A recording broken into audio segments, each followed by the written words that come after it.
কেন আমার নবীকে আমার জান থেকে বেশি ভালোবাসবো না? কেন আমার রসুলকে ইয়া রসুল আল্লাহ বলবো না? কেন আমার রসুলকে দাঁড়িয়ে সালাতু সালাম আমি দেব না? হাসরের ময়দানে যখন আপনি হিসাবের জন্য উলঙ্গ অবস্থায় দাঁড়িয়ে থাকবেন, তখন দুনিয়াতে সাপোর্ট করা নেতা আপনার পাশে দাঁড়াবে না। তখন তুমি দুনিয়াতে আইডল মনে করা সেই ব্যক্তি আপনার পাশে দাঁড়াবে না। শুধু আপনার পাশে দাঁড়াবে আকা মুস্তাফা মোহাম্মদ রসুল্লাহ আহমদ রসুল্লাহ সাল্লাল্লাহু আলাইহি ওয়াসাল্লাম। তিনি আমার নবী।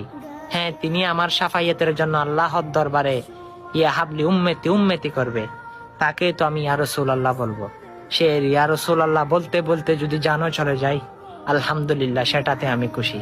হ্যাঁ, চলুন না ভাই, আমার রসুলের ভালোবাসেন, আমার রসুলের হাদিস বাণী এগুলো মানুষের কাছে পৌঁছে দিন।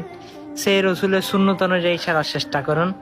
হাসরের ময়দানে সেই রসুল আপনাকে দেখবেন, তিনি হাত ধরে আপনাকে জান্নাতের মধ্যে টেনে টেনে নিয়ে যাচ্ছে। আল্লাহু আকবার। সেটা আমার রসুল। আর আল্লাহ ঘোষণা দিয়েছেন 10টা পৃথিবীর সমান একটি জান্নাত আমি উম্মতে মুহাম্মাদির জন্য বাজেট করে দিয়েছি। আল্লাহু আকবার। আপনি তো শুনেছেন।